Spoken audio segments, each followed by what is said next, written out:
여호와께서 우리를 생각하사 복을 주시되 이스라엘 집에도 복을 주시고 아론의 집에도 복을 주시며 높은 사람이나 낮은 사람을 막론하고 여호와를 경외하는 자들에게 복을 주시리로다. 시편 115편 11절에서 12절 말씀. 아멘. 하나님 아버지, 오늘도 주님을 만나는 자리에 나오게 하심에 감사합니다. 치열한 삶의 현장에서 주의 은혜로 살아가고 있는데 우리 마음은 여전히 미흡합니다.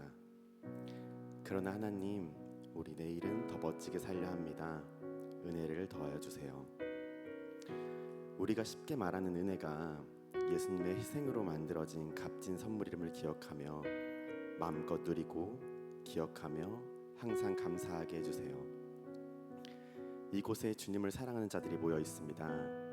우리가 주님의 사랑을 배워 서로를 아끼고 사랑하며 각자에게 허락하신 달란트로 주님을 전하는 일에 힘쓰고 함께 지어져가는 더스토리 공동체가 되기를 소원합니다. 주님이 내 아버지라 참 좋습니다. 주님 사랑합니다. 우리를 사랑해 주세요. 이 모든 것 감사드리며 예수님의 이름으로 기도드렸습니다. 아멘. 이 시간 모두 자리에서 일어나셔서 사도신경으로 신앙을 고백하시겠습니다. 나는 전능하신 아버지 하나님, 천지의 창조주를 믿습니다. 나는 그의 유일하신 아들 우리 주 예수 그리스도를 믿습니다. 그는 성령으로 잉태되어 동정녀 마리아에게서 나시고 본디오 빌라도에게 고난을 받아 십자가에 못 박혀 죽으시고 장사된 지 사흘 만에 죽은 자 가운데서 다시 살아나셨으며 하늘에 오르시어 전능하신 아버지 하나님 우편에 앉아 계시다가 거기로부터 살아있는 자와 죽은 자를 심판하러 오십니다. 나는 성령을 믿으며 거룩한 공교회와 성도의 교제와 죄를 용서받는 것과 몸의 부활과 영생을 믿습니다. 아멘.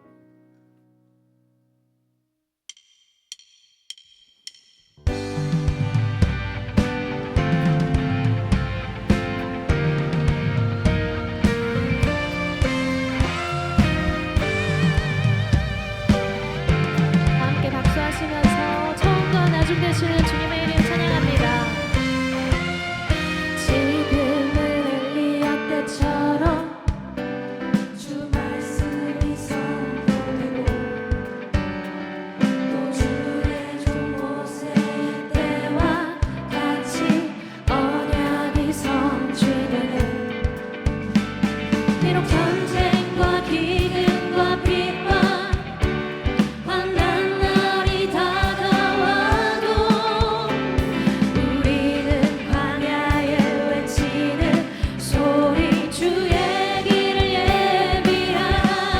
오라 주님, 구름 타시고 나팔 불 때에 다시 오시네. 모두 외치세. 이는 은혜의 해니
세대 엎드려 주를 예배하네.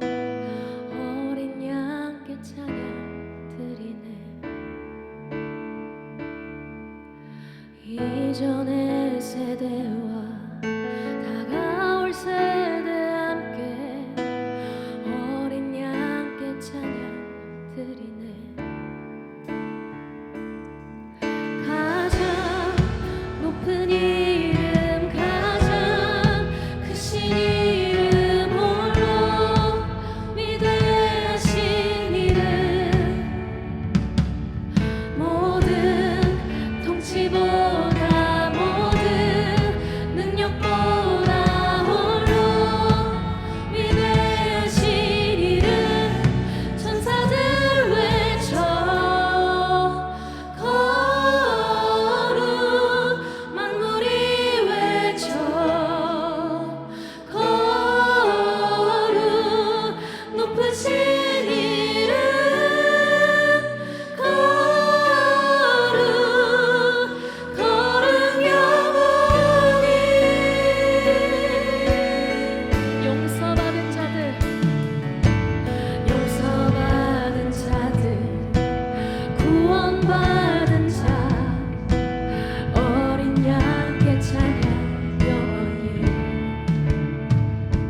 위대하신 주 모두 알게 되리라.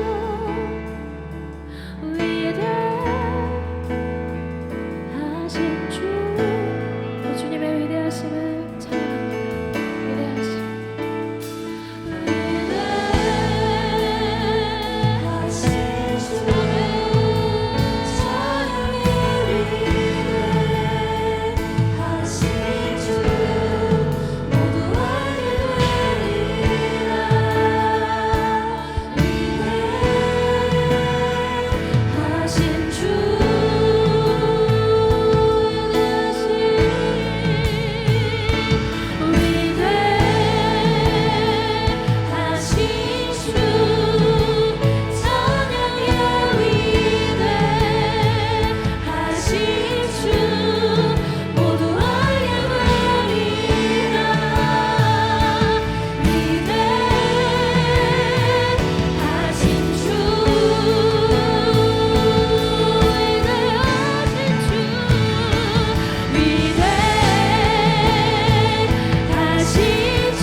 그 주님 어제도 계셨고 오늘도 우리와 함께 하시며 이제 곧 다시 오실 우리의 주인 되신 예수 그리스도이십니다.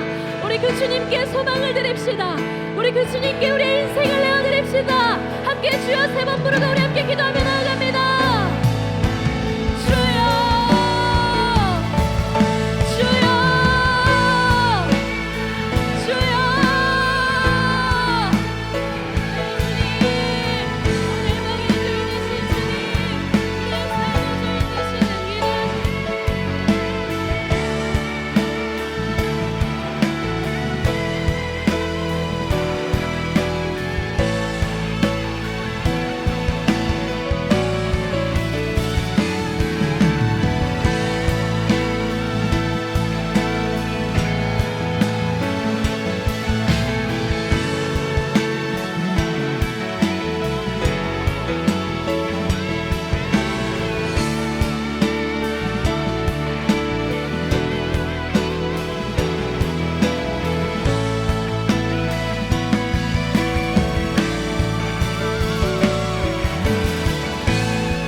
잠깐!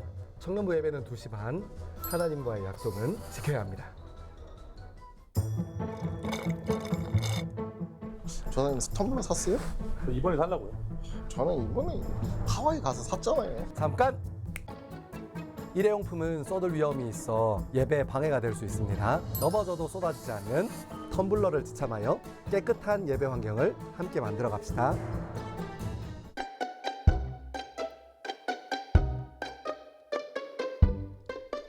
잠깐! 성경은 예배 필수템, 말씀을 직접 찾아 읽는 것이 하나님과 더 가까워지는 길이 됩니다.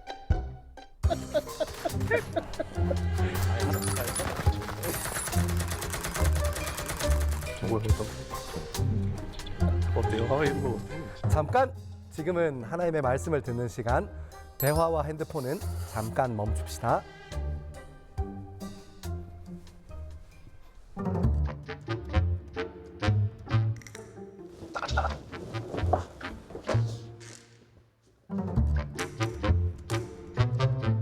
잠깐!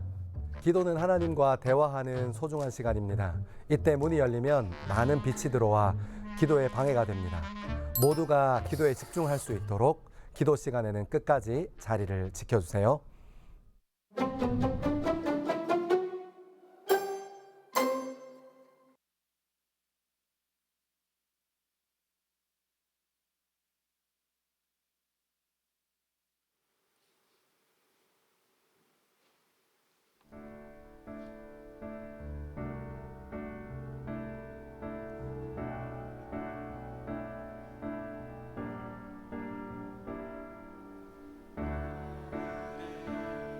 계시나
다시 한 번 더 농활 팀장님들에게 우리 박수로 한번 격려하겠습니다.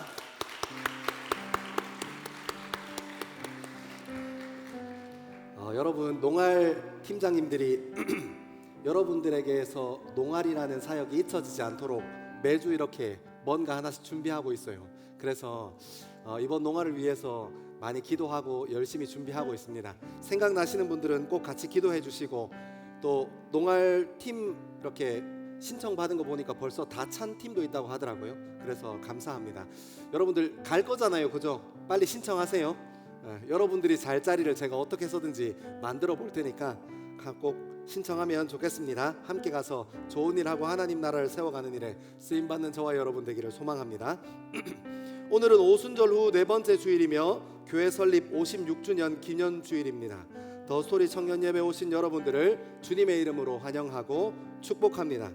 오늘은 설립 기념주일을 맞이해서 쿠키와 휘낭시에를 준비했습니다. 그래서 여러분들 돌아가실 때 왜 나는 안 주냐 그러지 마시고 3층에 계신 분들도 꼭 2층 정문과 후문에서만 나눠드리거든요. 2층 정문과 후문을 통해서 꼭 쿠키와 휘낭시에 받아가시면 감사드리겠습니다. 오늘부터 바른 예배 캠페인이 시작되었습니다.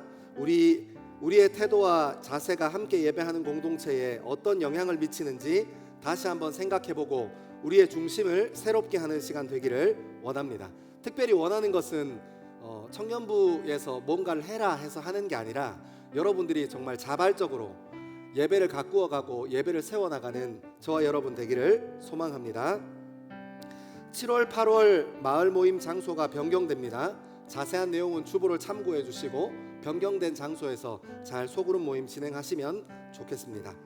오는 12일 토요일 오후 5시 20분 2층 글로리아 채플에서 청년교구 새벽 특송이 있습니다. 한 주의 마무리를 하나님의 말씀과 기도의 자리에서 세워가는 저와 여러분 되기를 소망합니다. 자꾸 새벽 예배 안 나오는데 제가 잔소리 하겠습니다. 그러면 자꾸 안 나오시면 우리 같이 새벽을 깨우는 저와 여러분 되기를 소망합니다. 농촌 전도 봉사 활동이 8월 13일부터 16일까지 강원도 고성군 거진 중앙교회를 중심으로 진행됩니다. 참석하실 분들 빨리 신청해 주세요. 그래야 팀도 배정하고 또 사역들을 어떻게 해나갈지 고민하는 시간 할 수 있도록 빨리 신청서 작성해 주시면 감사드리겠습니다. 오늘 등반자 있습니다. 호명하시는 분은 자리에서 일어나 주시면 함께 축복하고 싶습니다. 이권능 청년 박승재 마을 김혜란 목장입니다. 이지혜 청년 이병선 마을 김주영 목장입니다. 유혜빈 청년 이병선 마을 이정영 목장입니다. 김혜진 청년 최윤희 마을 석혜미 목장입니다. 권혜라 청년 김영애 마을 김은한 목장입니다. 한번 자리에서 일어나 주시면 축복해드리고 싶습니다. 그리고 기쁜 소식 있습니다. 임예빈 마을 윤설아 목장의 박세원 청년이 건강하게 군생활을 마치고 공동체로 돌아왔습니다. 먼저 아는 척도 해주시고 공동체 잘 적응할 수 있도록 함께 해주시면 감사드리겠습니다. 제가 감사한 것은 복귀하자마자 농활의 수리보수 팀장으로 함께 하게 됐어요. 그 마음의 중심과 열정을 정말 감사합니다. 우리 이 시간 같이 한번 축복하겠습니다.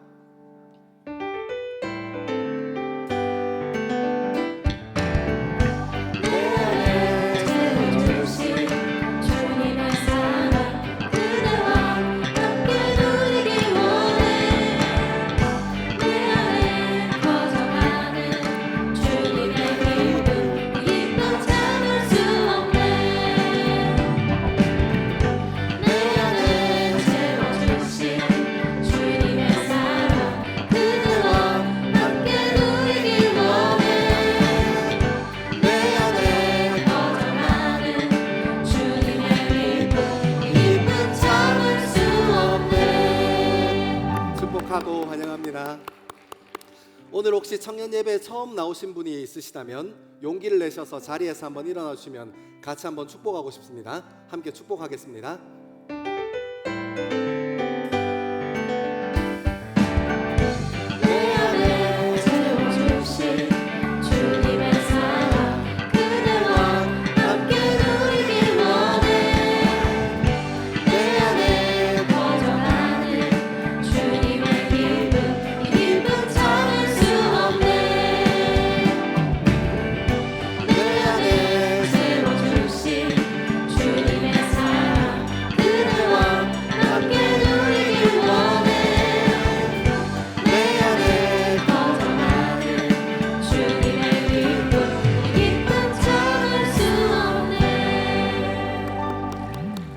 이름으로 환영하고 축복합니다.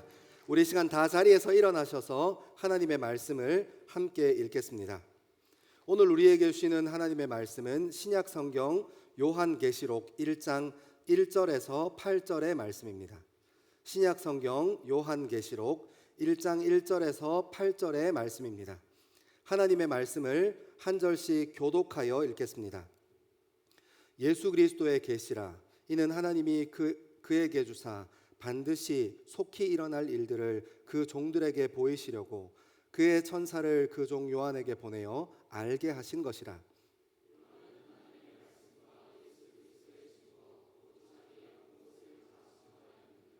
이 예언의 말씀을 읽는 자와 듣는 자와 그 가운데 기록한 것을 지키는 자는 복이 있나니 때가 가까움이라.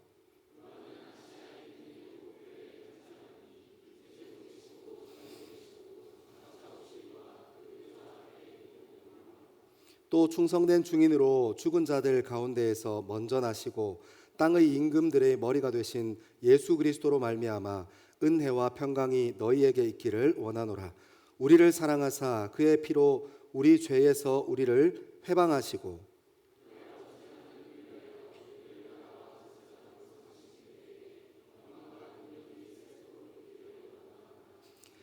볼지어다 그가 구름을 타고 오시리라. 각 사람의 눈이 그를 보겠고 그를 찌른 자들도 볼 것이요 땅에 있는 모든 족속이 그로 말미암아 애곡하리니 그러하리라. 아멘. 주 하나님이 이르시되 나는 알파와 오메가라. 이제도 있고 전에도 있었고 장차 올 자요 전능자라 하시더라. 아멘. 이 말씀은 살아계신 하나님의 말씀입니다. 아멘.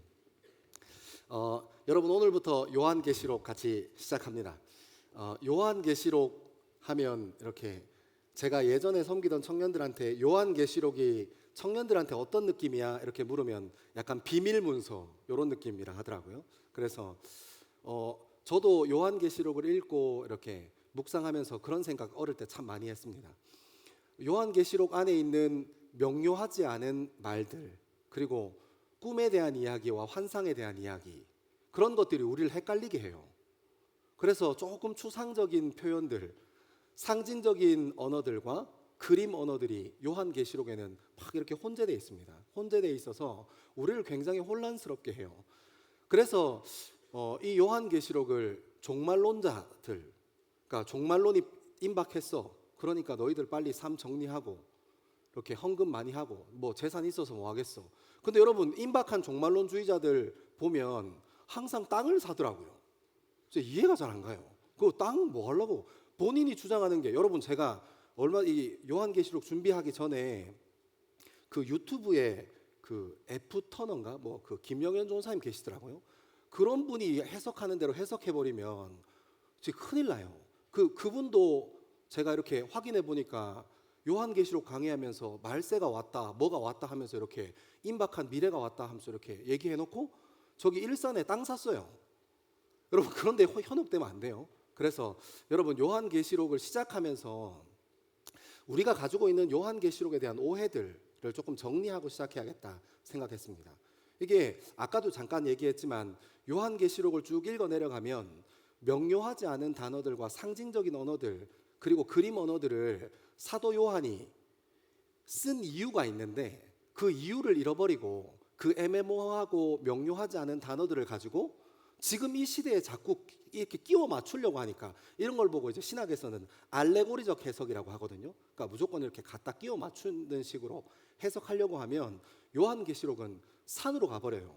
그래서 놀랍게도 이단들이나 종말론주의자들이 이 요한계시록을 해석하는 거 들어보면 결과가 다 달라요. 어떤 이단은 A로 결론이 나고 어떤 임박한 종말론주의자는 B라고 결론 나는데 그게 전부 다 요한계시록 보면서 이게 이래서 이런 거야 하고 얘기합니다. 그래서 그 부분을 먼저 조금 해결하고 시작하려고 해요. 그래서 제가 오늘은 앞부분에 조금 강의하듯이 그 요한계시록 어떻게 읽을 건지에 대해서 조금 같이 생각해 보겠습니다. 한번 띄워주시겠어요? 자, 우리 같이 한번 읽어봅시다. 시작. 다가올 임박한 미래에 일어날 일이라고 해석해야 한다는 선입견에서 벗어나야 합니다. 아멘. 여러분 이거 굉장히 중요해요. 왜냐하면 아까도 얘기했지만 이단들이나 종말론주의자들은 이 일을 자꾸 마치 곧 일어날 일 아니면 막 해일이나 지진이나 이런 걸 가지고 이미 일어난 일 이렇게 아까 전에 얘기했던 것처럼 알레고리라는 방식으로 그냥 갖다 짜맞추기를 해버려요. 그러니까 이 말씀이 이렇게 성취됐나 보다 하고 착각하고 오해합니다. 그렇지 않아요. 여러분 가장 먼저 여러분들 이 요한계시록은 이 사도 요한이 하나님의 계시를 예수 그리스도의 계시를 받아서 그들이 사랑했던 공동체 그리고 이 아시아 땅에 있었던 그리스도 공동체에게 편지를 보낸 거예요. 그러니까 발신자와 수신자가 명확한 글이에요. 그러니까 발신자가 수신자에게 편지를 보내는데 그 내용이 수신자가 받는 사람이 무슨 말인지도 모르게 기록해 놨다는 것 자체가 그게 막 1900년대 와서야 이해된다는 것 자체가 말이 안 되는 얘기예요. 그게 무슨 뭐 애들 장난하는 것도 아니고 그러지 않습니다. 그런 선입견에서 벗어나야 합니다. 하나 넘겨주시겠어요? 자, 같이 한번 읽겠습니다. 시작. 시대적 배경, 기독교 박해 최절정기. 그렇게 저렇게 해놓으니까 읽기 어렵네요. 여러분이 이제 하나씩 시작할 건데 일단은 이 시기와 저자에 대해서 좀 생각해 봐야 돼요. 이 요한계시록이 언제쯤 쓰였냐면 학자들은 AD 95년에서 96년, 그러니까 96년이 저기 나오는 도미티아누스 제위 마지막 년인데 그때쯤 어디가에 기록됐다고 생각해요. 그리고 그 언저리, 그러니까 95년부터 AD 100년, 120년 그 상간에 그 아시아 지역의 요한계시록의 사본들이 굉장히 많이 이렇게 발견돼요. 그래서 95년에서 96년 어간에 쓰여졌을 거라고 생각하고 저자는 사도 요한이 있었습니다. 예수님의 제자 요한복음의 저자였던 사도 요한이 실제로 이 요한계시록을 썼습니다. 그리고 도미티아누스 황제 때가 이 때라는 이 시기가 굉장히 중요한 요한계시록을 읽어가는데 단서를 주는데 이 도미티아누스 황제가 굉장히 독한 사람이었어요. 이 네로 황제 때 그 로마의 화재 사건이 일어나고 나서 그 화재 사건의 원인을 기독교인으로 이렇게 몰아붙여서 사도행전에 보면 로마 본청에서 생활하던 그 믿음의 사람들이 사도행전에 다른 곳에서 예수를 만나서 로마에 믿는 사람의 박해가 심하다 뭐 이런 표현들이 나와요. 네로 때부터 이렇게 기독교인들 박해를 시작했고 이 도미티아누스 황제 때 거의 절정을 이룹니다. 그래서 이 도미티아누스 황제를 이 시대 어간쯤부터 카타콤 생활을 기독교인들이 시작해요.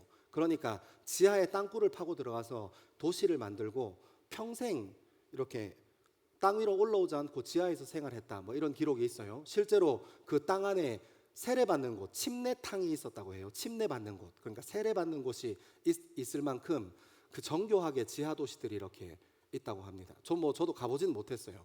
그리고 이때 어떤 일들이 일어나냐면 나그한마드라는 광야에 뜬금없이 동굴처럼 있는 곳이 있어요. 사람들이 광야니까 이 사막이니까 얼마나 덥고 그렇겠어요. 그러면 이제 자신의 몸을 햇빛으로부터 숨기기 위해서 동굴 안에 딱 들어갔는데 동굴 안에 보면 이렇게 항아리에 양피가 돌돌돌 말려서 하나님의 말씀이 이렇게 기록되어 있는 사본들이 실제로 발견되기도 합니다. 그러니까 이 도미티아누스 황제 때 사람들이 흩어지기 시작했어요. 어떤 사람은 땅굴로 들어가고 어떤 사람은 굴로 들어가고 그러니까 사막으로 광야로 나갔다는 거예요. 일반적인 생활하지 않고.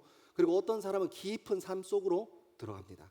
그렇게 흩어지는 박해의 절정일 때 흩어지기 시작했어요. 이유가 있었는데 어떤 이유가 있었냐면 이 도미티아누스 황제 때 로마 사람들은 황제를 퀴리오스, 주님이라고 불렀어요. 우리가 예수님을 주님이라고 부르는 것처럼 사실 이 말의 어원, 우리가 예수 그리스도는 주님이십니다 하는 이 말의 어원은 이 기독교 용어가 아니었고 로마의 사람들이 로마 황제를 부를 때 카이사르는 주님이십니다 하고 불렀어요. 근데 이게 인사였어요. 인사. 그러니까 유대인들이 샬롬하고 이렇게 인사했던 것처럼 이 로마 사람들, 로마 시민권을 가진 사람들 아니면 로마의 식민지에서 사는 사람들은 카이사르가 주님이십니다 하고 매일 아침에 이렇게 서로를 바라보면서 인사하는 거예요.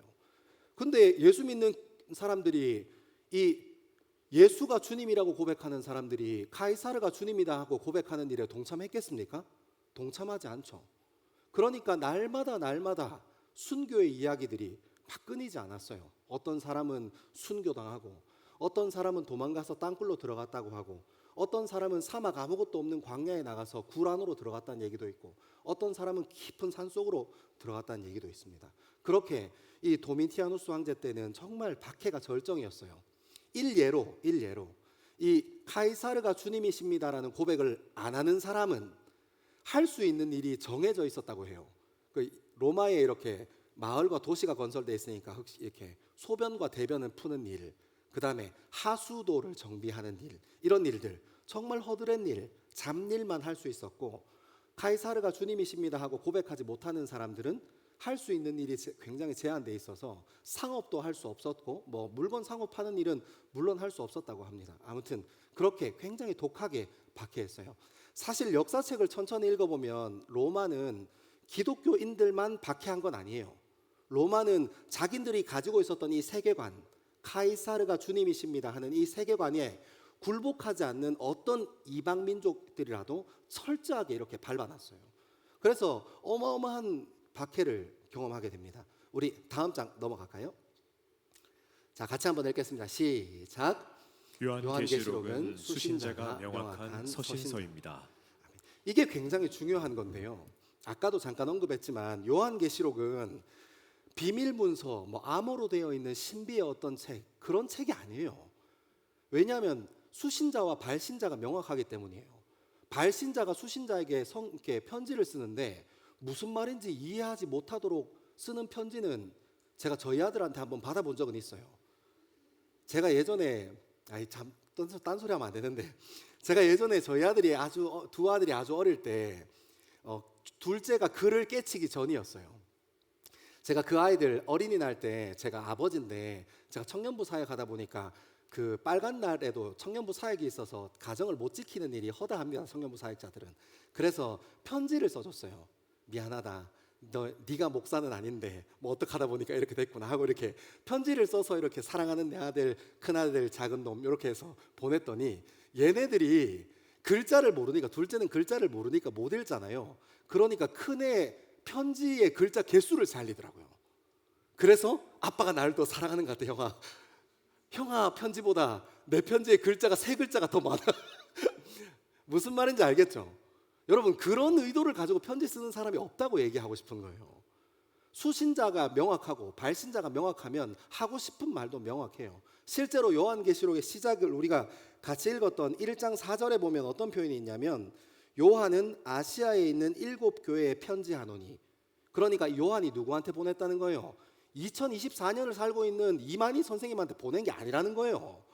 7교회에 보냈다는 거예요. 이 성경에 나와 있는데 자꾸 그걸 안 보나 봐. 자기가 받았대. 그리고 여러분 결혼 부분에도 어떤 말이 있냐면 22장 16절 이 요한계시록의 결혼, 그러니까 결론 부분입니다. 거기에도 시작을 어떻게 하냐면 나 예수는 교회들을 위하여 내 사자를 보내요. 이해하셨죠? 그러니까 이거는 수신자가 명확하다는 거예요. 실제로 아시아에 교회가 7개밖에 없었냐? 2장부터 3장 우리가 주중에 묵상했던 그 2장에서 3장에 나오는 7개 교회밖에 아시아 교회에 없었냐? 그렇지 않아요. 여러분 사도 요한이 그 7개 교회를 지칭해서 그 땅에 편지를 보냈던 것은 그 로마의 우체국이 거기 있었기 때문이에요. 에베소 교회, 빌라델피아 교회 이렇게 그 지역이 크고 번성한 도시여서 로마의 우체국이 거기 딱 자리 잡고 있어서 그렇게 7개 지역을 이렇게 보냈던 겁니다. 아무튼 하나 더 넘겨줄래요? 자, 같이 한번 읽겠습니다. 시작. 요한계시록은 아주 현실적인 책입니다. 여러분 그러니까 이 글이 서신서라는 거, 그러니까 쓰여진 편지, 발신자가 반모섬에서 썼던 사도 요한이었어. 수신자가 아시아의 7개 교회, 그리고 그 7개 교회를 중심으로 해서 여러 아시아의 교회들이 있었겠죠. 26장 16절에 나오는 것처럼 예수의 말을 그의 교회들을 위하여 썼다 하는 것처럼 그 교회들을 위하여 쓰여진 책이에요. 여기까지 오면 이제 이상하게 어디 이상한 길로 안 빠져요. 그러니까 아주 이 요한계시록이 현실적인 책임을 알 수 있어요. 여러분 목회자들이 그리고 성서를 연구하는 사람들이 어떻게 성서를 연구하냐면 가장 중요한 거, 그 성경의 원래 텍스트, 그리고 그 텍스트가 옛날에는 이렇게 막 그러니까 인쇄술이 발달하지 않았으니까 다 필사로 돼 있을 거 아니에요. 그러니까 사본들을 모읍니다. 그리고 사본에서 가장 공통점이 많은 것들을 정리하고 이렇게 해요. 그런 걸 보고 이제 신학에서는 사본학이라고 하는데, 이 원 텍스트를 중요하게 여기고 두 번째 중요하게 여기는 게 뭐냐면 그 시대와 그 수신자의 환경, 발신자의 환경을 중요하게 여겨요. 그러니까 그 시대가 어떤 시대인지, 발신자가 어떤 상황에 처해 있는지, 수신자가 어떤 상황에 처해 있는지를 굉장히 중요하게 생각합니다. 그래서 우리가 바울 서신이 로마의 감옥에서 집필되었던 이 옥중 서신이라고 불리는 이런 서신들은 사도 바울이 절절한 마음으로 썼다는 것을 사도 바울이 감옥에 갇혀 있다는 그 상황을 통해서 알기도 해요. 굉장히 현실적인 책인 거예요. 너무너무 이 포인트가 중요합니다. 그리고 이 신학자들과 목회자들은 가장 중요한 그 하나님의 1차 말씀을 그 시기와 상황을 환경을 뚫고 1차 독자들, 그러니까 처음 이 말씀을 받았던 7 교회는 이 말씀을 받고 뭐라고 생각했을까? 이게 너무 중요한 거예요. 여러분, 성경은 우리가 2차 독자예요. 우리는 7개 교회, 그때 살지도 않았고 7교회 다 출석하지도 않았잖아요. 그러니까 저희는 2차 독자예요. 그러니까 이 서신서, 편지로 되어 있는 하나님의 말씀에 그 말씀의 행간을 정확하게 읽어내고 그 말씀의 깊이를 바르게 보기 위해서는 그 사람들, 1차 독자들이 이 말씀을 어떻게 생각했을까? 이 받았을 때 어떻게 이해했을까? 한번 생각해 보십시오. 비밀 문서처럼 생각한다면 이렇게 될 거예요. 서신서를 받았는데 무슨 말인지 몰라. 여러분, 기독교 박해 때 얼마나 많은 기독교 서적들이 불타 없어지고 박해 때 이렇게 없어지고 찢어지고 소실되었는지 아시죠?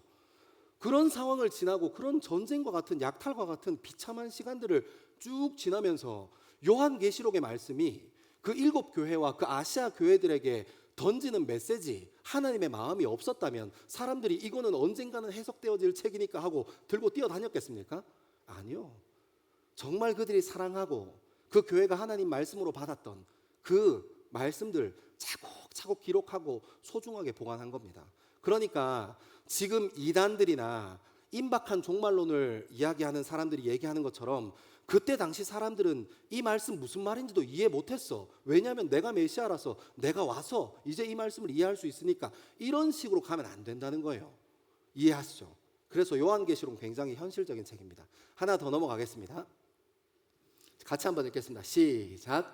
요한계시록은 당시 사람들이 이해할 수 있는 상징적인 언어로 쓰인 묵시문학입니다. 아멘. 죄송합니다. 제가 목이 너무 말라가지고. 여러분, 여기서 묵시문학이라는 걸 대하기 전에 중요한 걸 하나 짚고 넘어가야 돼요. 이 장르에 대한 건데, 사실 서신서 하기 전에 장르에 대해서 먼저 얘기했어야 됐는데, 여러분, 우리가 이곳저곳에서 글들을 읽고 뭐 그림들도 봅니다. 그러면 그 글들을 읽을 때 장르에 대해서 그 글이 어떤 장르인가를 굉장히 중요하게 생각해요. 왜냐하면 노래나 시를 다큐멘터리로 받아들이면 이게 굉장히 불편해지거든요. 이해하죠? 광고 홍보 용도로 만들어진 이 레터링이나 글귀들을 과학적 사실을 분석하듯이 읽으면 이거 사고 터지는 거예요.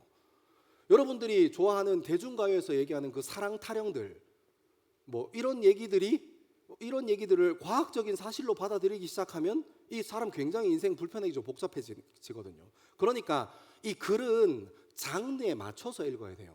첫 번째가 서신서라는 장르, 그러니까 편지라는 장르에 맞춰서 요한계시록을 읽어야 하는 게 중요한 것이었고, 두 번째는 이 묵시문학이라는 것을 이해해야 돼요. 묵시문학이 뭐냐면 다행히 저희 나라는 일제강점기를 지나면서 묵시문학이라는 문학을 우리나라도 가지고 있어요. 어떤 예를 들면 대표적인 게 그래요. 그 1930 몇 년인데 제가 정확하게 기억이 나지 않는데, 개혁이라는 그 월간지에 그 글을 쓰는 잡지에 이상화 선생님께서 이런 글을 썼어요. 빼앗긴 들에도 봄은 오는가. 이거 다 학교에서 배웠죠. 여기서 빼앗긴 들은 무엇을 상징하고 봄은 무엇을, 해방을 상징하고. 여러분, 공부 열심히 안 했습니까? 왜 다 모른 척하고 있습니까? 여러분, 이 묵시문학이라는 게 무슨 말이냐면 이때 당시에 우리가 그 이상화 선생님이 글을 쓰신 그 당시에도 일제 강점기 때잖아요. 일본 사람들이 한국 이 땅을 강탈하고 막 인권을 무너뜨리고 아무것도 이렇게 다 짓밟아 버리는 그런 상황이었어요. 그와 같이 이 반모섬에 유배된 이 사도 요한이 이 글을 쓸 때도 어떤 상황이었냐면, 로마 사람들이 패권 국가였으니까 유대인들도 막 다 말살하고 기독교인들도 막 다 잡아 죽이고 막 이런 식으로 다 잡아 죽인 거예요. 그러니까 어떻게 해요? 그들만이 아는 언어, 특별히 이제 요한계시록을 연구하신 분들이 얘기하기로는 구약 성경의 이 메커니즘을 공유하는 사람들, 그러니까 하나님의 말씀, 가장 중요했던 이 토라라 하는데 오경, 이것들을 공유하고 하나님의 가치를 공유하고 있었던 그런 공동체에서는 이렇게 사도 요한이 이렇게 추상적이고 명료하지 않은 단어로 요한계시록을 썼는데 어땠다는 거예요? 찰떡같이 알아들었다는 거예요. 이게 중요한 거예요. 근데 자꾸 우리는 이 글을, 묵시문학으로 쓰여진 이 글을 무슨 글로 해석하려고 하냐면 시나리오라는 글로 해석하고 싶어요. 여러분, 시나리오가 뭡니까? 우리가 예를 들어서 군대에 있을 때 시나리오 쓰면, 경계작전 시나리오 쓰면 어떤 상황이 앞으로 일어날 것을 이렇게 상정한 후에 이때는 어떻게 하겠다, 이때는 어떻게 하겠다, 이때는 어떻게 하겠다, 앞으로 이렇게 하겠다 하고 시나리오를 쓰잖아요. 근데 이 요한계시록을 서신서로 묵시문학으로 보지 않고 이단들과 종말론주의자들은 이 요한계시록을 뭘로 보냐면 자꾸 시나리오로 봐요. 그런 자꾸 시나리오로 보니까 그 사람들이 하는 말이 그럴싸하게 들리는 거예요.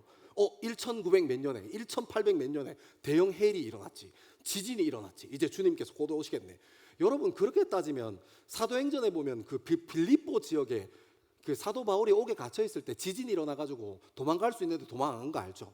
그렇게 따지면, 이렇게 막 자연재해 같은 걸로 막 갖다 붙여서 따지면 종말은 벌써 예수님 한 20번 왔다 갔다 하셨어야 됐습니다. 그런데 현혹되면 안 된다. 그래서 묵시문학이라는 게 굉장히 중요하다. 그리고 이 묵시문학이라는 이 장르가 가지고 있는 독특성이 있거든요. 우리 한 번만 더 넘겨주시겠어요? 자, 같이 한번 읽어봅시다. 시작. 요한계시록은 시대의 종말, 꺼지지 않는 소망을 담은 그런 묵시문학입니다. 여러분, 한번 생각해 보세요. 이런 게 있어요. 우리나라 사람들이 가지고 있는 노래라는 장르의 글들은 두 가지를 엄청 크게 다뤄요. 1950년도, 60년도, 70년도 요 이전과 70년도, 80년도, 90년도 이 이후에 노래가 큰 이 격변을 겪는데, 우리나라에서요. 70년대 이전의 노래라는 문학이 가지고 있는 특질 중에 대표적인 게 한이었어요. 한. 아이고 대라, 아이고 대라, 힘들다. 시어머니 때문에 못 살겠네, 남편 때문에 못 살겠네. 이런 한, 이 가난한 땅에서 살아가야 하는, 하루하루를 연명해야 하고 아이들을 키워야 하는 한, 나라를 잃어버린 한에 대해서 많이 강조했습니다. 근데 여러분, 70년 이후로 이 노래라는 글, 이 노래라는 장르의 글에서 주요하게 다루어지는 글들이 주제가 있어요. 그게 뭐냐면 사랑이에요.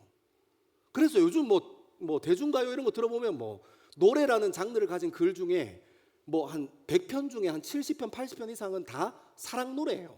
그런 것처럼 묵시문학이라는 장르도 다양한 주제들을 다루지만 묵시문학이라는 장르에서 많이 다루어지는 주제가 있어요. 그게 뭐냐면 소망이에요. 소망. 아까 얘기했던 것처럼 우리나라가 일제강점기에서 묵시문학, 빼앗긴들에도 봄은 오는가 하고 이렇게 묵시문학을 남겼던 것처럼 글 쓰는 사람들이, 이 로마가 패권국가로 살아가던 그 시대의 사람들도 묵시문학, 요한계시록이라는 걸 적으면서 무슨 얘기를 하고 싶냐면 새 희망과 새 소망에 대해서 얘기한다고요. 왜? 지금 이 로마는 언젠가 다 끝날 거야. 지금 이 로마는 다 식어들 거야. 막 불처럼 타오르는 이 로마도 영원하지 않아. 영원한 것은 예수 그리스도야. 새로운 소망과 새로운 희망이 있을 거야. 근데 여러분, 우리는 요한계시록의 그 신천지에서 풀어주는 것처럼 뭐 일곱 인, 일곱 대접 뭐 이렇게 해서 막 환란 이야기만 온통 거기 집중해가지고 막 세상 다 망한대. 아이고 막 그러면 안 돼요. 여러분, 묵시문학이 가지고 있는 중요한 것은 소망이었어요. 여러분, 이제 그 서러운 부분 정리하려고 하는데요.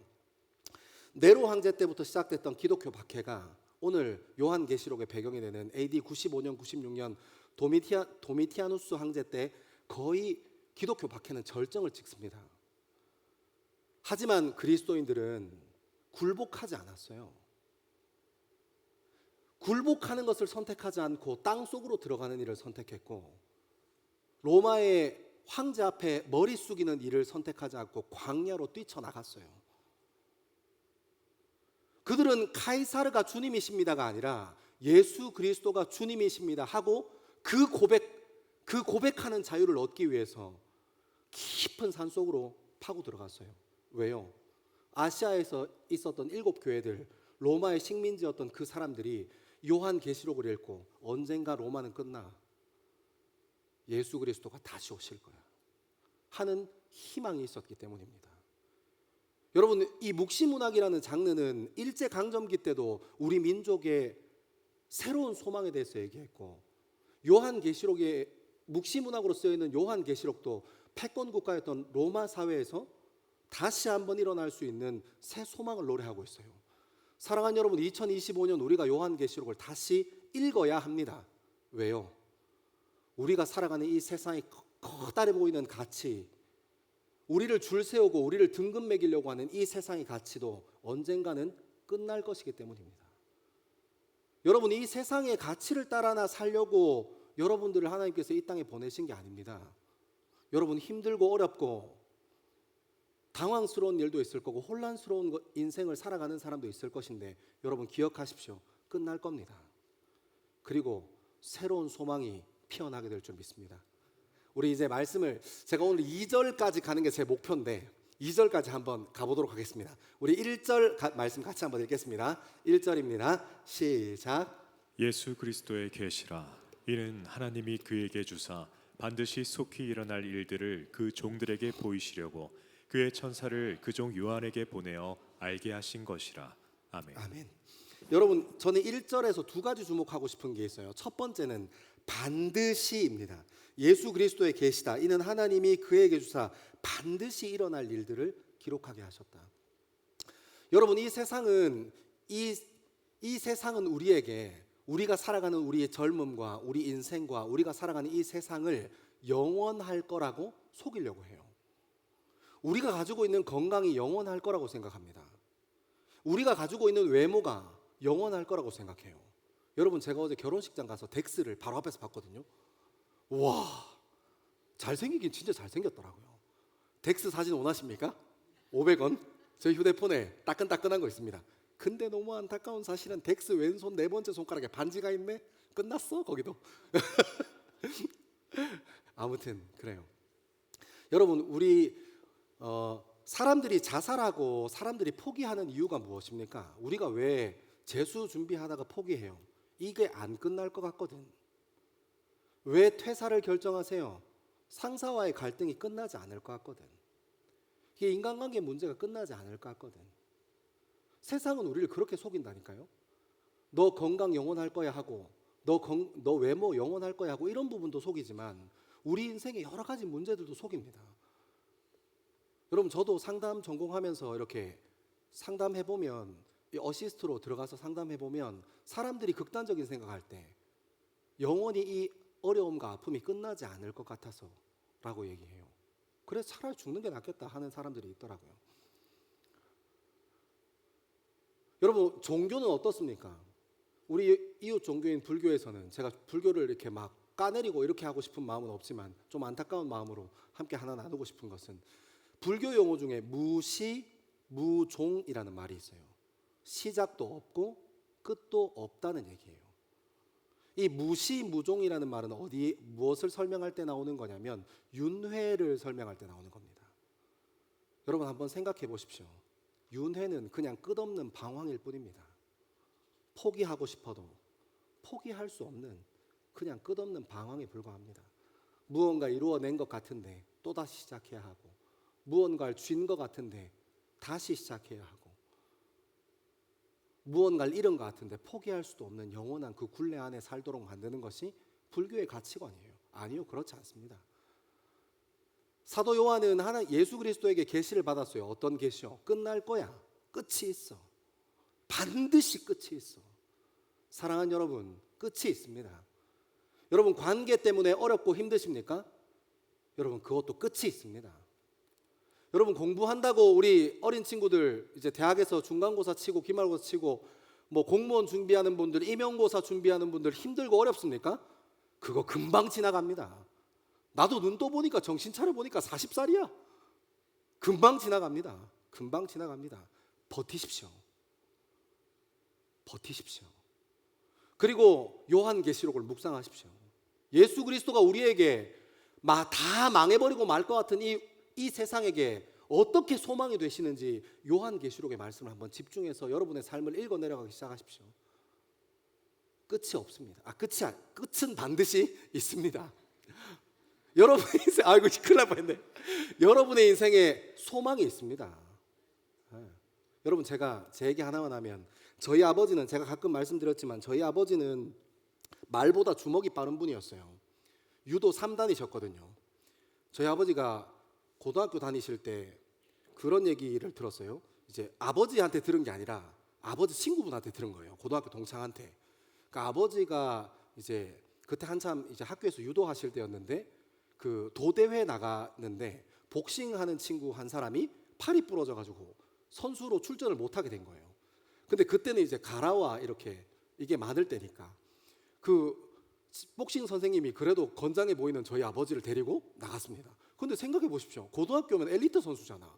그래도 복싱 하던 애를 좀 한 1, 2년 쉬던 애를 데리고 와서 하는 게 아니고 유도 하던 애를 데리고 와서 하셨으니까 당연히 예선에서 탈락했겠죠. 그래서 저는 그렇게 생각했어요. 근데 저희 아버지 친구가 저한테 뭐라고 했냐면, 야, 너희 아버지 거기 그때 끌려가서 도에서 경상남 도체전에 3등 했어 그러더라고요. 저희 아버지가 그런 분이었어요. 진짜 무서운 주먹을 가지신 분이었습니다. 정말 말보다 주먹이 빠르신 분. 요나 이런 분들 보죠? 막 성경에서 말 안 듣고 이런 분들 보죠? 저희 아버지가 하나님이었습니다. 다 작살났습니다, 진짜. 눈도 뼈도 못 추이고 막 다 순교했더라로 끝났을 거예요. 우리 아버지의 사랑이 얼마나 깊으신지. 아무튼 제 꿈이 뭐였냐면, 저는 지금도 가끔 이렇게 지난 생일날 이렇게 몇몇 청년들한테 얘기했는데, 청년들이 저한테 이제 고민해요. 생일이라고 불러야 할지 생신이라고 불러야 할지. 저는 생신이 좋아요. 진짜요, 진짜요. 저는 나이 드는 게 좋아요. 아버지에 대한 트라우마 때문에요. 저는 어릴 때로 돌아갈래? 아니요, 안 돌아가고 싶어요. 진짜로. 전 저희 아내한테도 가끔 얘기합니다. 근데 여러분 보십시오. 끝났잖아요. 저희 아버지 돌아가시기 전에 예수 믿고 천국 가셨어요. 끝이 있습니다. 여러분 절대 포기하지 마십시오. 여러분 절대 포기하지 마십시오. 끝이 있습니다. 반드시 지나갑니다.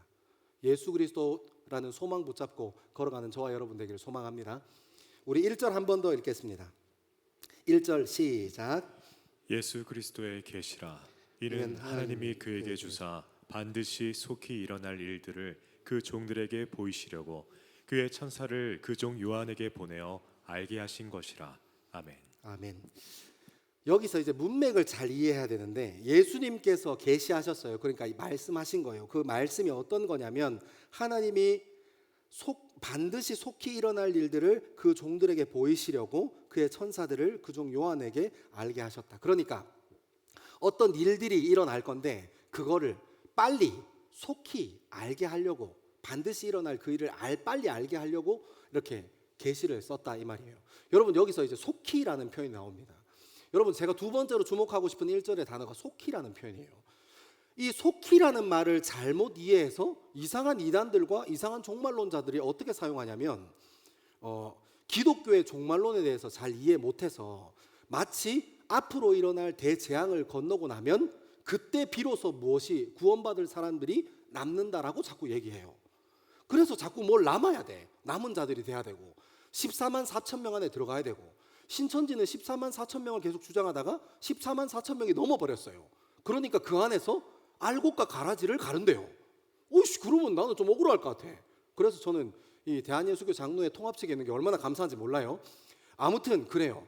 여러분, 이 속히라는 말을 잘 이해해야 되는데 기독교 종말론에 대한 이해를 먼저 해야 돼요. 이 기독교 종말론은 긴장관계를, 이거 잘 들어야 돼요. 나중에 이거 잘 이해 못하면 엉뚱한 데 가가지고 이단 생활한다. 기독교 종말론에는 긴장관계가 있어요. 이해했어요? 종말론에 무슨 긴장관계야? 들어보면 알아요. 기독교의 종말론은, 우리가 있는 기독교의 종말론은 긴장관계가 있다고. 어떤 긴장관계가 있냐면 영어로는 already not yet이라고 얘기해요. 그러니까 이미 이루어지고 있는데 아직 끝나지 않은, 이 개념이 기독교 종말론의 긴장관계고, 이게 저희 기독교 이 종말론의 굉장히 중요한 메커니즘이에요.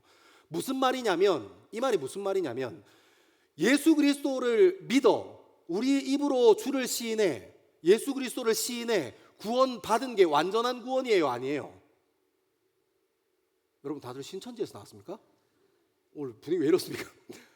다시 여러분, 우리가 예수 그리스도의 사랑을 받고 예수 그리스도의 은혜를 받아서 이 세상 사람들은 알지 못하지만 예수 그리스도의 그 십자가에 속죄한 그 사역을 통해서 우리가 예수 그리스도를 입으로 주인이라 시인하고 구원의 주체라고 시인하고 메시아라고 고백하면 우리가 받은 그 구원이 완전한 구원입니까? 부족한 구원입니까?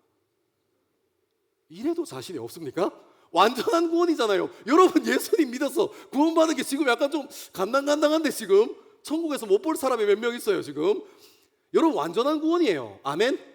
이거 중요한 거예요. 엄청 중요한 거예요.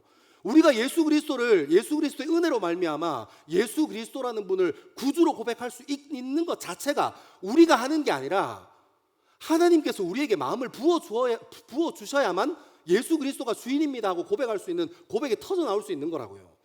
그러므로 예수 그리스도로부터 시작되었고 예수 그리스도로부터 우리 입술을 통해서 고백받으신 그 구원의 고백은 그 완전한 구원이라고요. 이거 중요해요. 근데 뭐라고 얘기하는 거예요? 오늘 이 기독교의 긴장관계에는 또 하나 축이 더 있는데 not yet, 아직 일어나지 않았어. 그러니까 우리가 재림하실 예수 그리스도가 이 땅에 오면 이 땅에 심판의 때가 임해서 다 종말 때가 있다, 끝이 있다는 걸 우리가 1절에서 방금 고백했죠. 그러니까 아직 일어났어요? 아직 일어나지 않았어요. 근데 이게 긴장관계에 있다고. 인간의 이성으로는 이해 못해. 인간의 이성으로 이해하려면 이게 말이 합리적이지 않고 모순된다고요. 생각해 보세요. 예수 그리스도를 구주로 고백하는 이 고백을 통해서 우리는 완전한 구원을 얻었습니다. 아멘. 하지만 재림하실 예수 그리스도를 아직도 기다리고 있어요. 그게 이게 긴장관계 안에 있다고요. 여러분이 온전한 구원을 얻은 것 맞지만 아직 재림하신 예수 그리스도를 우리는 기다리고 있다고요. 그러니까 여러분, 이 사도 요한, 그러니까 예수님의 직계 제자였잖아요. 이 구원의 긴장관계, 기독교 종말론의 긴장관계를 알고 있었던 사도 요한은 무엇을 표현하기 위해서 속히라는 표현을 쓴 거예요? 아직 우리가 구원을 다 받지 못했는데 그때 구원받은 사람이 누구인지, 완전한 구원받은 사람이 누구인지 드러나는 거야 하고 얘기하고 싶은 거예요? 아니면 우리가 지금 예수 그리스도를 주인으로 고백하고 구주로 고백해서 받은 이 구원이 완전한 구원이지만 그 구원이 완성될 때까지는 이 완성은 속히 오는 완성이야 라는 것을 얘기하고 싶었겠어요. 너무 어렵습니까? 제가 다음에 성경 공부한 이 요한계시록 한번 해줄게요. 제가 이거 몇 번 했거든, 청년들이랑. 그래서 아주 그냥 막 살아있는데 오늘은 이걸 설교에 어떻게 녹여내려 보니까 진짜 너무 힘들고 어렵네요. 아무튼 이 기독교 종말론이 가지고 있는 이 긴장감, 이것 때문에 사도 요한이 표현하고자 했던 이 속히라는 표현은 이미 이루어진 완전한 구원이 그 완성에 이르는 때로 다가가고 있다라고 보는 게 훨씬 더 정확한 문맥이라고요.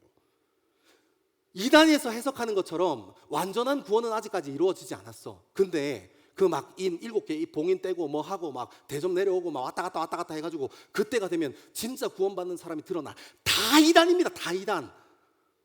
왜 우리가 예수 그리스도를 구주라 시인해서 받는 구원이 완전하지 않다고 얘기하는 것 자체가 다 이단이라고요. 그런 사람 옆에 친하게 지내지 마세요.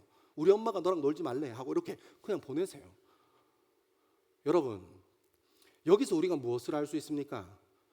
여러분이 살아가는 이 환경과 여러분이 속해 있는 상황이 좀 절박할 수 있어요. 맞아요? 아니에요? 저도 인생 살면서 몇 번 되게 절박했던 적이 있었던 것 같아요.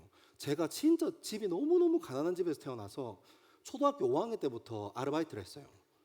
그걸 언제까지 했냐면 결혼하기 전까지 합니다. 딱 중간에 1년 쉬었어요. 고3 때. 고3 선생님이 저희 아버지한테 전화하셨거든요. 얘 이제 그만 일해야 된다. 제가 야자 못하겠다고, 일하러 가야 된다, 아르바이트 가야 된다고 못하겠다고 하니까 선생님이 저희 아버지한테 전화해서 얘 일하면 안 된다. 아버지 고3이 뭔지 모르냐. 뭐 이런 식으로 얘기해서 1년 딱 쉬었습니다. 전 그래서 일하는 게 몸에 배인 사람이에요. 뭐 앉아있으면 집에서 쉬는 것보다 뭐라도 해야겠다 하고 이렇게 움직이는 사람이에요. 여러분, 이게 무슨 얘기 하려다가 얘기했지? 아닌데 이거 얘기하려다 글로 갔구나. 여러분, 이게 잠깐만요. 조금 돌아갈게요. 오늘 너무 이렇게 가버렸네.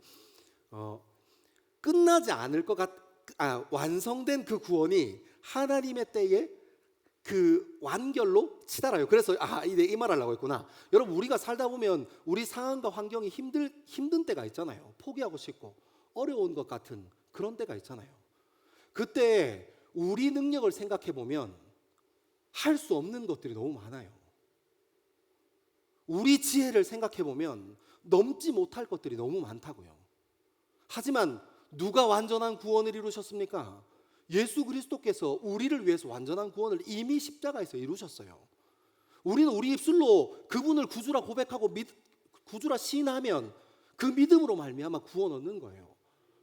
그러니까 여러분의 환경이 어렵든 환경이 난처하든 막 절박하든 여러분의 지혜와 여러분의 능력이 여러분의 인생을 이끌고 갈 게 아니라는 거예요.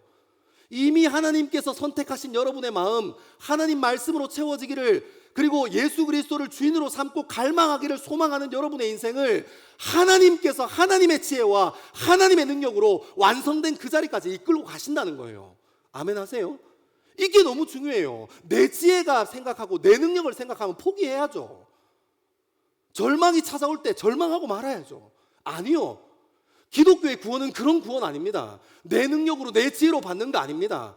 예수 그리스도를 통해서 예수 그리스도만이 이루어내시는 그 구원에 우리가 참여하는 겁니다. 사랑하는 여러분, 그래서 속히라는 표현이 너무너무 중요합니다. 여러분 인생 포기하지 마십시오. 여러분 인생에 소망이 있습니다. 여러분의 지혜 때문에 소망이 있는 것이 아닙니다. 우리들의 능력 때문에 소망이 있는 것이 아닙니다. 예수 그리스도가 우리 삶에 함께 하시기 때문에 소망이 있다는 것을 잊어버리지 않는 저와 여러분 되기를 소망합니다. 우리 시간이 너무 많이 가서 오늘 여기까지 하겠습니다. 우리 다 자리에서 일어나셔서 우리 주인 되신 하나님을 찬양하고 깊이 예배하는 시간 갖게 되기를 소망합니다. 여러분 절대 포기하지 마십시오. 지금 여러분이 지나는 어려움 끝이 있습니다. 여러분 마음 가운데 새로운 소망을 품으십시오. 왜냐하면 우리의 지혜와 우리의 능력이 아니라 예수 그리스도의 능력과 예수 그리스도의 지혜가 우리 삶을 인도해 갈 것이기 때문입니다. 절대로 포기하지 마십시오. 우리 그렇게 우리 전능하신 하나님께 우리 마음을 드리는 시간 함께 갖기를 소망합니다.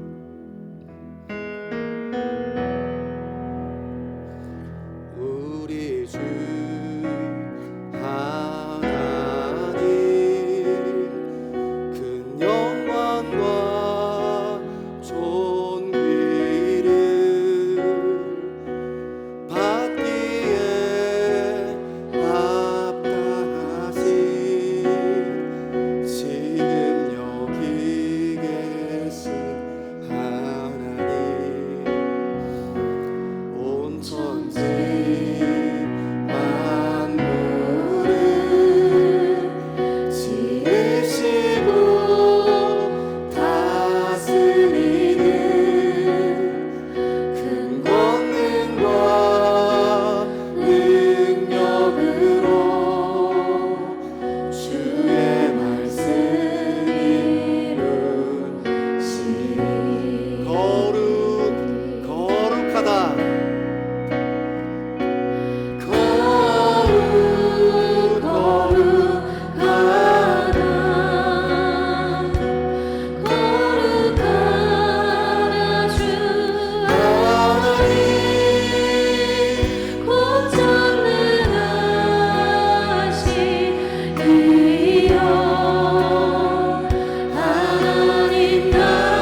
어제도 계셨고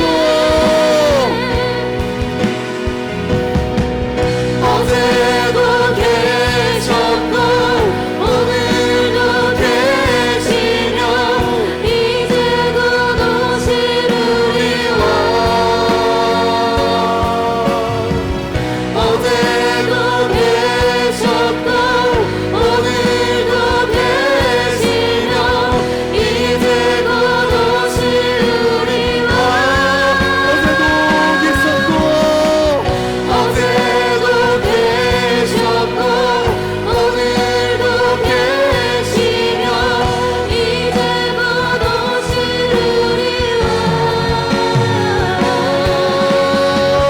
어제도 계셨고 오늘도 계시며 이제 곧 오시리라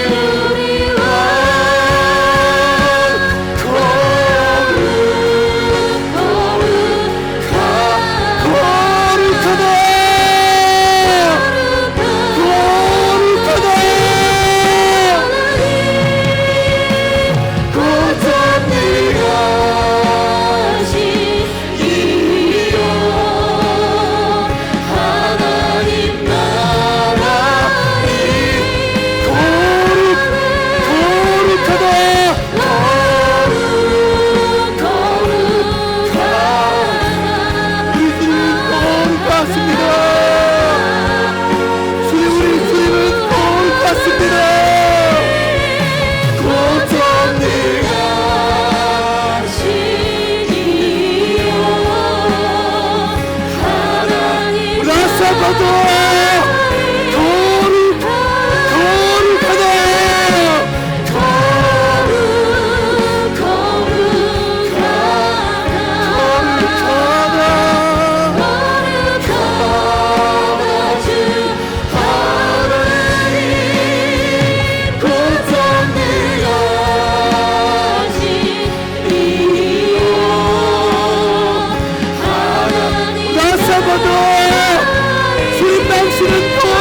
다시 한번 우리의 마음을 들이시면서 우리의 전심을 올려드리기 시작합시다. 주님 당신은 거룩하신 분입니다.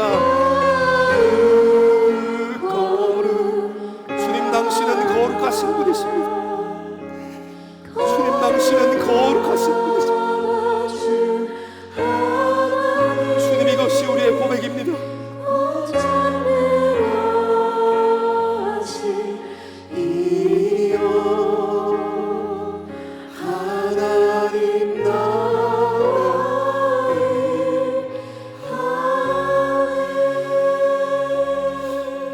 사랑하는 젊은 그리스도인들이 시간 결단하며 기도하기 시작합시다.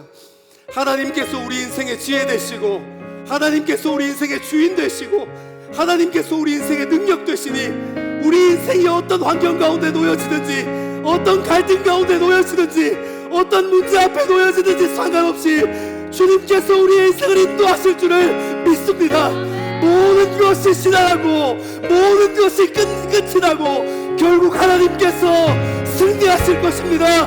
우리 그렇게 우리의 마음의 중심을 주님 앞에 세워드리며 우리의 신앙을 주님께 고백합시다. 우리 주의 이름 크게 세 번 외치고 한번 기도합니다. 주여 주여 주여 아버지 하나님 우리의 인생을 붙잡아 주십시오. 하나님 거룩하신 아버지 하나님 안에서 새로운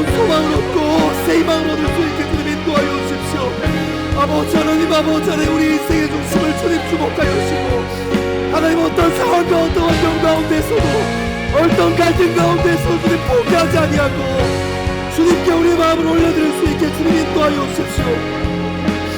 아버지 하나님 하나님 그 땅 하나님 우리가 우리의 삶의 자리에서 주님을 주인이라고 고백합니다. 우리의 마음의 중심을 주님 앞에 온전히 올려드립니다.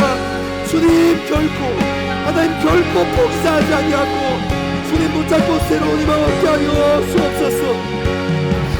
아버지 하나님 우리의 인생을 붙잡으시고 하나님께서 인도하심을 믿고 신뢰합니다. 하나님 우리의 삶에 어떤 환경과 어려움이 와도 하나님께서 우리 인생의 새로운 소망 되시고 주님께서 능력 되심을 잃어버리지 않게 주님 인도하여 주옵소서. 아버지 하나님 우리의 삶을 붙잡아 주십시오. 하나님 우리의 인생을 붙잡아 주십시오.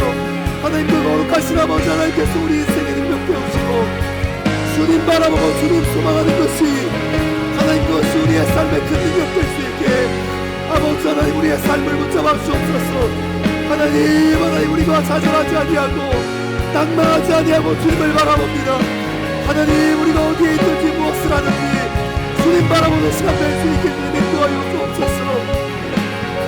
하나님 우리가 어디에 있든지 무엇을 하든지 주님 바라보는 예배대로 서게 하시고 주님 인도하심 따라 나아갈 수 있게 주님 인도하여 주옵소서.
농화를 위해서 다시 한번 뜨겁게 기도하기 시작합시다.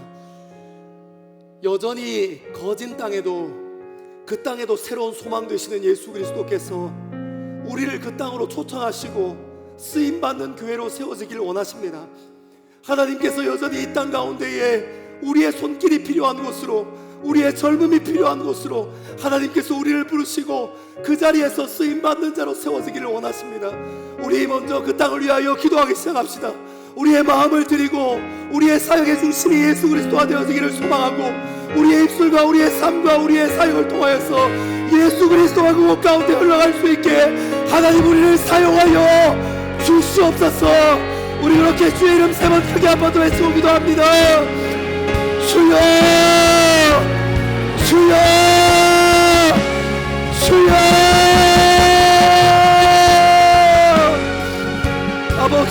아버지 하나님 우리를 사용하여 주십시오. 주님 우리를 사용하여 주십시오. 하나님 그 거지는 그 땅에도, 하나님 강원도 그 땅에도 여전히 우리 젊음이 주님 필요하셨습니다. 하나님 우리를 부르실 때에 주님 우리가 젊음으로 갈등할 수 있게 주님 인도하여 주시고 하나님 우리의 마음의 중심이 주님 앞에 닿을 수 있게 아버지 하나님의 마음이 주님 앞에 세워져 갈 수 있게 주님 역사하여 주옵소서. 주여 주여 우리를 붙잡아 하나님 우리를 사용하여 주옵소서. 하나님 그 땅 가운데에도 주님 되신 하나님께서 하나님 우리를 마음껏 사용하여 주시고 주님께서 인도하신 그 인도하심 따라 아버지 하나님 우리의 삶을 주님으로서 부르시고 우리의 삶을 세우시고 주님 아버지 하나님 새로운 소망을 품게 하시고 하나님 그 땅 가운데에서 순교하는 마음까지 하나님 그 땅에 예수 그리스도를 영원할 수 있게 주님 인도하여 주시고 주님 역사하신 역사 따라서 하나님 쓰임받은 존재로 젊음으로 세워나갈 수 있게 아버지 하나님 우리의 삶을 인도하여 주옵소서. 하나님 우리의 삶을 세우시고 주님 우리의 삶을 인도하셔서 쓰임받는 젊음 되게 하셨사오니 하나님 2025년 강원도 퍼지는 그 땅에도 예수 그리스도의 사랑과 그 아버지의 마음을 나갈 수 있게 주님 인도하여 주옵소서. 주님 우리와 함께하여 주옵소서.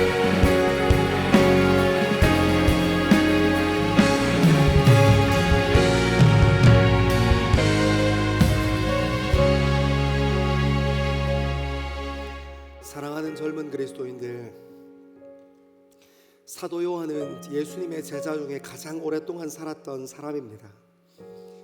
예수님의 다른 제자들은 모두 순교했습니다. 베드로는 십자가에 거꾸로 매달려 죽었고 야고보는 헤롯 왕에게 처형당했고 안드레와 빌립과 바돌로메도 다 십자가에 자기의 삶을 내어드렸습니다. 하지만 오늘 요한계시록의 저자인 사도 요한만 유일하게 90살이 넘도록 살았습니다. 운이 좋아서 산 것입니까? 하나님의 마음을 부인해서 오래 살았습니까? 아니요, 그렇지 않습니다. 사도 요한은 반모섬에서 그의 생을 마칠 때까지 하나님께서 사랑하셨던 예수 그리스도께서 몸처럼 아끼셨던, 아니 자신의 생명보다 더 귀히 여겼던 교회들을 향하여 편지를 쓰고 예수 그리스도의 계시를 기록해 나가기 위해 그 자리에서 가장 오랫동안 순교했던 사람입니다. 사랑하는 여러분, 여러분은 어디에서 순교하실 겁니까? 꼭 극단적인 사건과 사고로 순교하는 것 아니라 여러분의 가정에서, 여러분이 있는 직장에서, 여러분이 속해 있는 공동체 안에서, 그리고 우리가 8월 달에 그 땅에 함께 밟을 거진 그 땅을 위해서 순교하며 주님께 우리의 젊음을 세워가는 저와 여러분 되기를 소망합니다. 우리 성령 하나님을 깊이 의지하시면서 기도하기 시작합시다. 하나님, 내가 무엇을 위해 살고 있습니까? 나는 무엇을 위해 숨 쉬고 있습니까? 나는 무엇을 위해 내 인생에 또 새로운 하루가 시작되었습니까? 하나님 알려주십시오. 그런 부르심과 소명의 자리를 갈망하는 마음으로 깊은 기도의 자리로 함께 나아가겠습니다. 기도하겠습니다.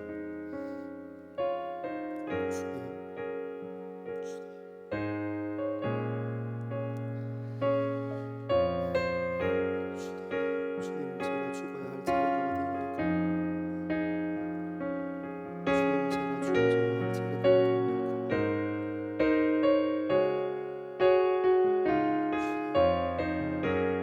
주님, 제가 죽어야 할 자리가 주님께서 원하시는 자리가 어디입니까? 주님께서 원하시는 자리가 어디입니까? 주님께서 부르시는 자리가 어디입니까? 하나님, 우리가 주의 이름으로 죽어야 할 자리가 어디입니까? 주님 붙잡아 주십시오. 주님 알게 하여 주십시오. 주님 알게 하여 주십시오. 주님 인도하여 주십시오. 주님 알게 하여 주십시오. 주님 알게 하여 주십시오. 주님 우리와 함께 하여 주십시오.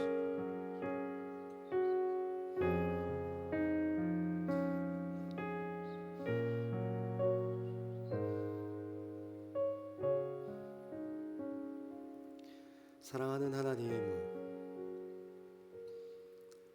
우리가 지금 읽기 시작한 이 요한계시록의 말씀을 아시아의 7교회와 그리고 그 주변에 있었던 하나님의 사람들과 믿음을 지켰던 순교자들은 이 요한계시록의 말씀을 보며 새로운 소망을 꿈꾸고 예수 그리스도로 말미암은 희망을 꿈꿨습니다. 하나님, 2025년 우리는 다시 천천히 요한계시록을 읽어내려갑니다. 비밀 문서처럼, 그리고 추상적이고 명료하지 않은 이 글들을 이단들이나 임박한 종말론자들이 해석하는 것처럼 그렇게 자기 뜻대로 풀지 않고 하나님의 말씀이 아시아의 7교회와 수많은 그리스도인들에게 말씀하셨던 것처럼 우리가 요한계시록을 읽어가고 묵상하고 주님 앞에 설 때 우리에게 말씀하실 하나님을 기대합니다. 주님, 우리를 만나 주옵소서. 주님, 우리를 인도하여 주옵소서. 감사합니다. 요한계시록을 통해 우리를 만나 주실 주님을 기대합니다. 이 모든 말씀을 사랑하는 예수님 이름으로 기도합니다. 아멘. 예수 그리스도의 구원, 그것으로 충분함을 고백하는 젊은 그리스도인들 위해, 그리고 예배를 사모하여 함께 예배의 자리를 지키는 하나님의 백성들 위해 하나님께서 선포하신 복을 선언합니다. 여호와는 내게 복을 주시고 너를 지키시기를 원하며, 여호와는 그의 얼굴을 내게 비추사 은혜 베푸시기를 원하며, 여호와는 그 얼굴을 내게로 향하여 드사 평강 주시기를 원하노라. 아멘.